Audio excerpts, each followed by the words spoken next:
Bonjour à tous. Dans cette vidéo, on va détailler la vision keynésienne de l'activité d'une économie. C'est un cadre théorique, souvent déployé pour proposer des réponses aux questions que soulèvent les crises économiques. Comment s'expliquent les récessions? Et quelle politique pour rétablir la production et donc le plein emploi? Nous allons aborder le modèle keynésien de l'économie à travers l'équation IS. Nous expliquerons comment il justifie les politiques de relance lors des crises économiques. Et nous allons faire tout cela avec Raphaël. Bonjour Raphaël. Bonjour à tous, bonjour Romain. Commençons donc par comprendre les mécanismes qui se cachent derrière l'équation IS. C'est une équation qui parle de l'activité économique, de la production, du PIB. Alors Raphaël, quel est l'esprit qu'elle reflète?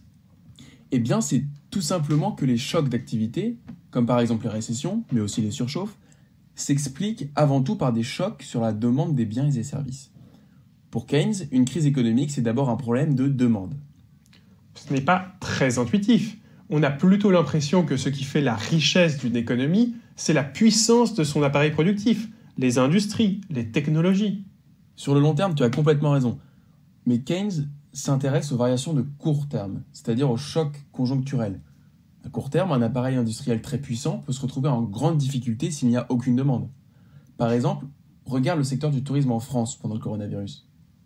C'est un secteur extrêmement mûr, sophistiqué dans un des pays les plus attractifs au monde, mais faute de demande, il est mis en difficulté. Keynes avait une formule pour exprimer cela de façon très imagée. On ne fait pas boire l'âne qui n'a pas soif. Autrement dit, on ne peut avoir une économie dynamique et productive s'il n'y a pas de demande pour la soutenir. Alors, justement, nous allons rentrer dans un peu plus de détails. L'équation IS est la première brique élémentaire du modèle de Mundell-Fleming. Comment retranscrit-elle cette idée, assez simple, que l'offre s'adapte à la demande?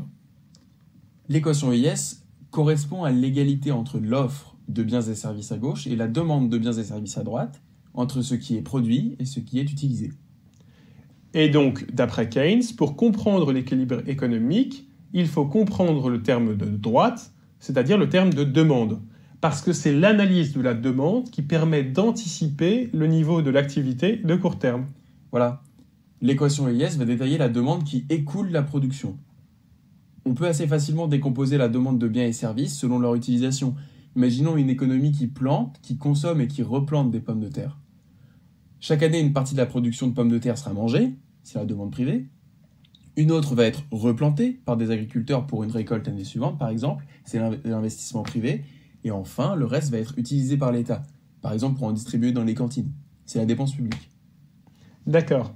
Mais ça nous permet vraiment de conclure sur ce qui va expliquer les variations de la demande? Eh bien oui, parce que la consommation des ménages, l'investissement et la dépense publique répondent chacune à des forces différentes et faciles à appréhender. Par exemple, la consommation des ménages augmente avec le revenu disponible. C'est vrai que généralement, les gens achètent plus de choses lorsqu'ils ont plus d'argent. Et la quantité d'investissement? Elle dépend du taux d'intérêt, R. Du point de vue des entreprises, le taux d'intérêt R, c'est une exigence de rentabilité de leurs investissements.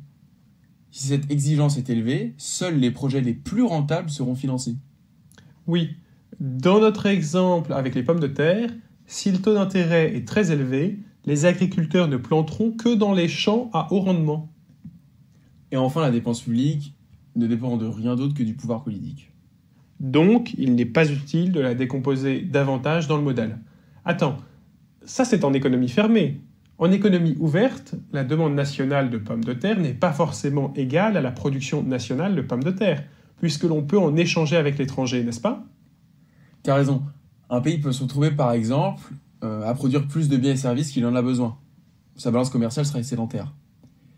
Pour tenir compte de ce phénomène, on ajoute un terme qui vient corriger la demande nationale en demande pour des biens nationaux.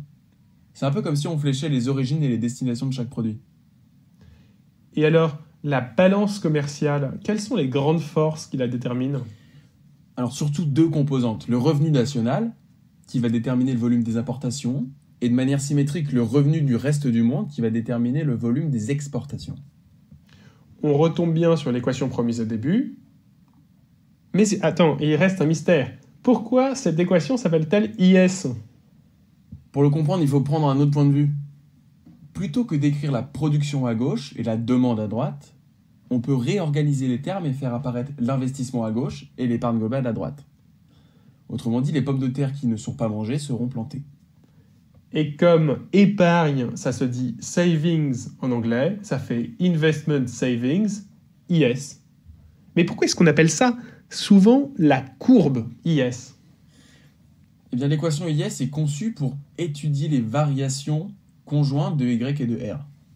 On considère que toutes les autres variables sont exogènes, c'est-à-dire qu'elles ne seront pas expliquées par le modèle. Le coefficient devant R est négatif, donc dans le plan YR, IS est une courbe décroissante. D'accord. Mais ça veut dire que le modèle ne permet pas de tenir compte d'une variation des autres paramètres, comme G, la dépense publique, ou T, les taxes? Si, ce sont les chocs exogènes et ils correspondent dans le modèle à un déplacement de la courbe IS. D'ailleurs, lorsque tu changes G ou T, ça ne change pas la pente de la courbe, mais simplement l'ordonnée à l'origine. Sur notre graphique, la courbe ne fait que glisser. Par exemple, lorsque G augmente. La courbe glisse vers la droite, car à taux d'intérêt donné, la production monte pour satisfaire la demande supplémentaire. Mathématiquement, l'ordonnée à l'origine augmente, donc on peut aussi dire que la courbe glisse vers le haut. Alors là, je sens qu'on se rapproche de notre objectif initial, comprendre comment l'outil budgétaire, et donc la dépense publique, peut contrer les crises économiques. Est-ce que tu peux nous expliquer un peu le rapport avec ce qu'on vient de faire?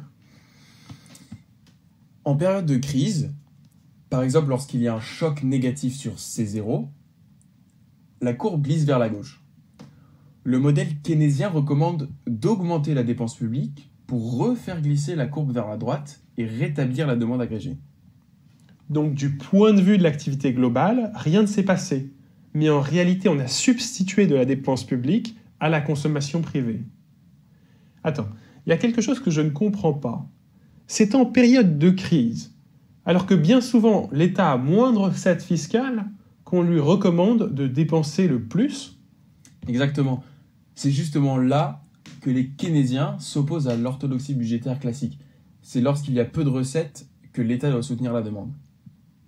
Pour cela, il vaut mieux qu'il n'augmente pas les prélèvements obligatoires sous peine de baisser la consommation privée. Mais comment ça marche, la relance budgétaire, alors? Je veux dire, si l'État demande une pomme de terre de plus pour faire du supplément dans les cantines, il n'y a pas le risque, tout simplement, qu'il en prive quelqu'un d'autre? Non. Dans le modèle keynésien, il va vraiment y avoir une nouvelle pomme de terre produite. Car il part du principe que l'offre s'adapte à la demande.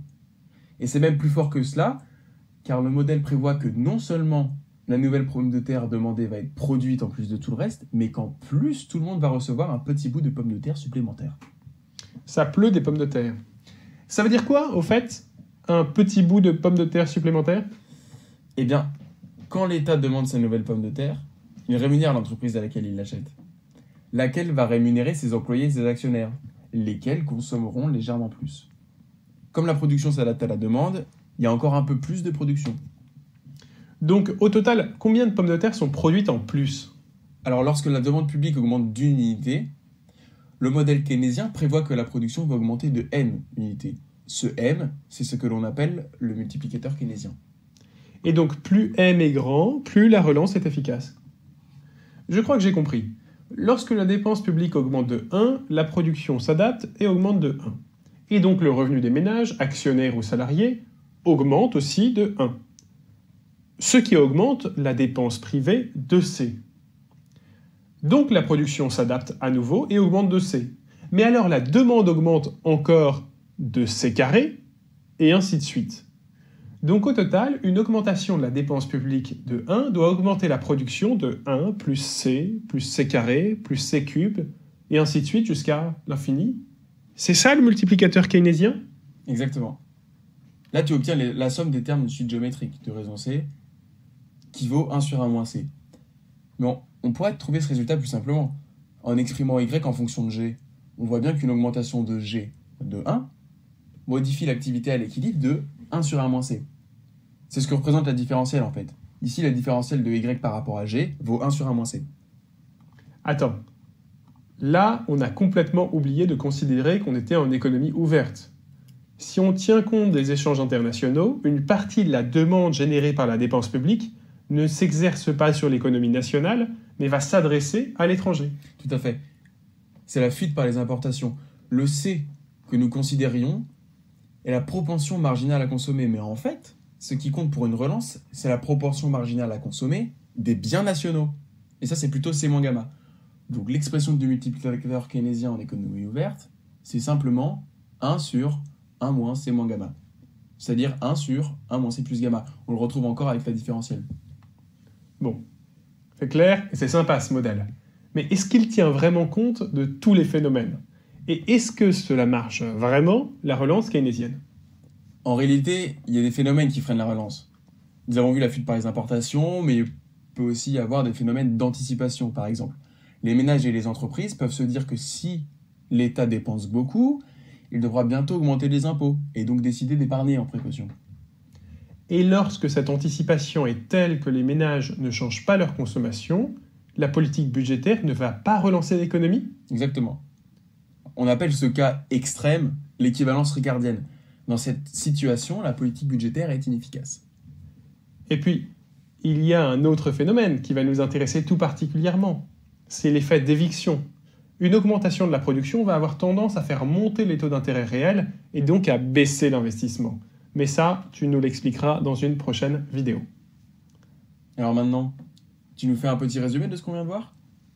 Ce qu'il faut retenir, c'est que IS est une équation d'équilibre sur le marché des biens.